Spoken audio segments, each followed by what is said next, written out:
आपको यूपी का ही एक एग्जाम्पल बता देता हूँ।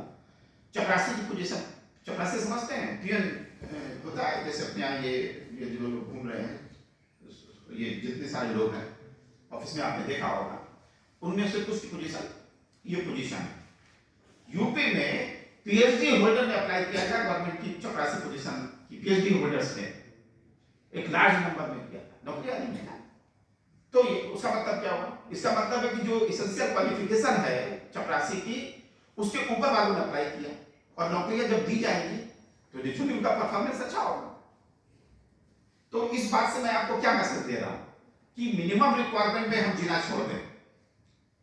हमारी बेसिक प्रॉब्लम यहाँ पे ये है कि जब आप एडमिशन देते तो हमने आपको बताया नहीं बहुत सारी चीजें, या बताई तो आप भूल गए, या आपने सुनने की कोशिश की। जैसे आज इतनी स्कैंकी पॉपुलेशन है इसका में एनईपी 2020 अगर कहीं दूसरे देश में ये मीटिंग हो रही होती, या ऐसी सोसाइटी में मीटिंग होती जहां लोग सुनना चाहते हैं, तो भर भर के, जैसे बोलते हैं झोंका भर के, मतलब पूरा क्लास भर गया सुनने के लिए। लेकिन यहाँ हमारे में सुनने में इंटरेस्ट ही नहीं है। अभी आपको मैं बार बार आप सवाल पूछो, या तो आप कंपल्सन में प्रोफेसर हेड साहब ने कहा है तो आप आगे सुनने के लिए, लेकिन बाहर जाओगे तो टेक होम मैसेज ही नहीं आपके पास, आप कुछ समझे ही नहीं। एकेडमिशियन के लिए बहुत इंपॉर्टेंट समझना। और ये जादू करते कैसे हैं, एलिमिनेशन से बचने के लिए कैसे करते हैं? अगर आपकी रिक्वायरमेंट है मास्टर्स डिग्री, एलिमिनेशन से बचने का तरीका ये है कि साहब आप एक दो एडिशनल कोर्स कर रहे हो, सर मेरे पास सर्टिफिकेट भी है। जैसे वो बात करेगा sir I have done this one but sir additionally I did this, तो आपके पास जो बंच आएगा तो आपको एम्प्लॉयर क्या देखेगा, अच्छा ये लड़का मिनिमम से ऊपर करना चाहता है, यानी कि इसमें सीखने की लगन है, अच्छा इसको देने की भी लगन है। आपका वो नाम एक जगह नोट कर लेगा, जब वो डिस्कशन करेगा देने वालों की लिस्ट में, वो आपको यानी एलिमिनेशन से का मतलब ये हो गया, बचने का मतलब ये हो गया कि आपको ज्यादा से ज्यादा चीजें करनी चाहिए। और ये open and distance learning mode एक आपको प्रोविजन देता है। इसमें प्रॉब्लम बस इतनी है कि सर्टिफिकेट तो आप कभी भी कर सकते हो, you can do certificate any time, but अगर आपको डिप्लोमा या वो करना है, दूसरी डिग्री करनी है, तो रेजिडेंशियल पीरियड को आपको कवर करना पड़ता है। दो मुझे लगता है कि 6 महीने में हम उसको भी हटा देंगे। अभी हमारी मीटिंग हो चुकी है यूजीसी में, we are just finish the meeting. ये जो आप ड्राफ्ट देख रहे हैं ये हम लोगों की लास्ट मीटिंग आउटपुट है, और हम तो इसको टाइम फ्रेम से बाहर निकालने जा रहे हैं। अब डिग्री 3 साल की है तो आप 3 साल जरूरी नहीं है, आप इसको 2 साल में कर सकते हैं। If you are capable you can do it 1.5 year. हमारे दिन रात प्रोग्राम चलते रहेंगे। आप कुछ प्रोग्राम फिजिकल मोड में लेंगे, कुछ बिजनेस मोड में लेंगे, कुछ रात में ले लेंगे, तो आप टाइम को बचा लेंगे। अब हम ये करने जा रहे हैं, may be in 6 month time we are going to do that. यानी कि तो अभी रेजिडेंसी पीरियड जरूरी है। अर्लियर बिफोर एनईपी 2020 हम रेजिडेंसी पीरियड कैसे निकाल देते? Normal period multiply by 1.5। जैसे उदाहरण के तौर पे 2 साल का कोर्स है आपको कोर्स कितने साल में खत्म करना है, बट अर्लियर हम इसको गुणा करते थे 1.5 से, यानी कि 3 साल में अगर आपने कोर्स नहीं खत्म किया तो हम आपको विड्रॉ कर देंगे। पीएचडी में क्या है, रेजिडेंशियल पीरियड कितना है? 3 साल का, मल्टीप्लाई बाय 1.5 कितना हुआ? 4.5। उसके बाद आपको रीएडमिशन लेना पड़ता है, या इस तरीके से चीजें करनी पड़ती है। तो अपने यहाँ थंब रूल जो अपने देश में है, मिनिमम एकेडमिक स्टैंडर्ड की बात को मोटिवेट करती है, आपकी पर्सनालिटी डेवलप करने के लिए भी है।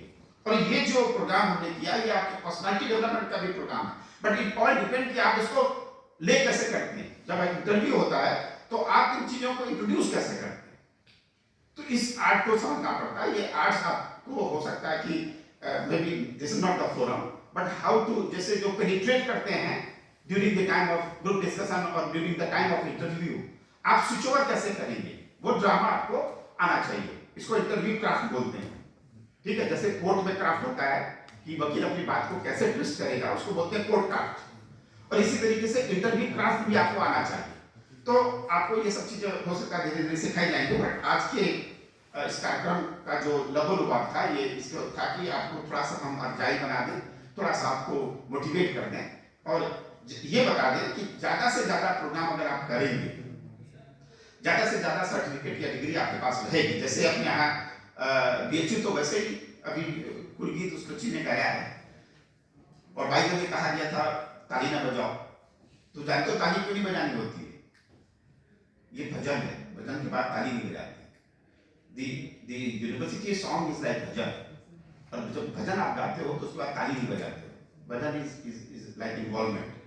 और इसके बारे में मालूम कर लेना, इंटरव्यू में सब बहुत पूछा जाता है कि किसने लिखा है, किस राग पे बना है, किसने इसको संगीत दिया है, या is need for you to be involve. इससे आपकी पर्सनालिटी भी बनती है और आपका टाइम भी मीनिंगफुल जाता है। जैसे उदाहरण के तौर पे मैनेजमेंट का कोई स्टूडेंट या पीएचडी के बच्चे 4 बजे नजर में आए डिपार्टमेंट में, जब मैं हेड था तो 6 बजे तक लोग यहाँ रहते थे, आप बैग ला के जा नहीं सकते थे।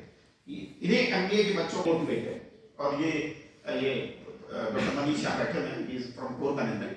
तो ये हम लोग एक नया एक्सपेरिमेंट करेंगे, बच्चों को भी कुछ टॉपिक देंगे। But today I am very happy that we have 2 learner colleagues here.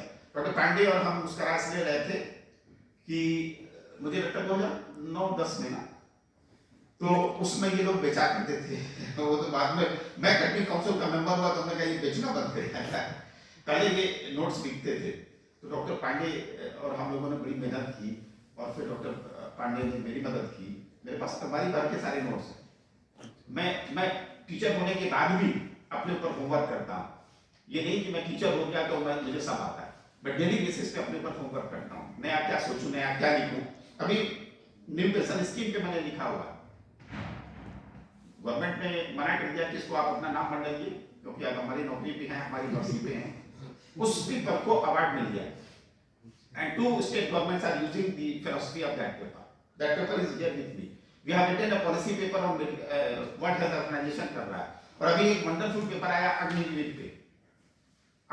तो हम पॉलिसी डॉक्यूमेंट पे लिखते रहते हैं। आपको ज्यादा से ज्यादा जानने की आवश्यकता है, and that will make your life very happy. Doctor Pandey ने मुझे पूरा हेल्प किया था, इसलिए thank you doctor Pandey. Because of regional director, I am accepting that you have helped me a lot, and that is the hand holding. अगर उस दिन आप मुझे देने से पहले मुझे 1 महीना बढ़ाया था। Okay, fine. So, the head of the department, where we have to continuously try students to invite them. ये जो स्टेप होनी चाहिए, इससे आप कुछ सीखें। उस बच्चे ने पूछा था कि इससे फायदा क्या होगा, इससे दोनों में फायदा होगा। मैंने कहा ना कि अगर आपने जरूर कर दिया तो आपको बताने में आसानी हो जाएगी। सर वो ये देखता है, नौकरी देने वाला विषय नहीं देखता है। आपने एग्जाम पास कर लिया, आपको नौकरी देने से पहले विषय हम बहुत कम देखते हैं। आजकल तो एआई का जमाना है। आप तो एक बेसिक नॉलेज जो आपके पास है उसको आप रिफ्रेश करते हो क्लास में जाने से पहले, और जो टीचर वो नहीं करता है वो भगवानी मालिक है उस टीचर का, और उसके विद्यार्थियों का भगवान मालिक है जो अपने आप के ऊपर होमवर्क नहीं करता। मैं क्लास में आपको QTOR पढ़ाऊंगा तो प्रॉब्लम लेकर यहाँ नहीं आऊंगा, आपसे प्रॉब्लम बनवाऊंगा। जब आप प्रॉब्लम बनाओगे तो उससे पॉलिसी कैसे बनाएंगे, उसके सोल्यूशन कैसे निकालेंगे, उसको इंटरप्रेट कैसे करेंगे, ये मैं पूछता हूँ। एलपी में उसके अजम्पशंस के ऊपर बात नहीं करता हूँ, एलपी क्रिएट कैसे होगी उस पर बात करता हूँ। तो there is need for us to work upon ourself, हमें अपने ऊपर भी काम करना। और आप जैसे आज आए थे, आप चाहते तो इस टॉपिक को पढ़ के आते और 2-4 सवाल करते, स्पीकर को भी अच्छा लगता और आपको भी समझ में आता। बेटा आपने सेकंड सवाल क्या पूछा?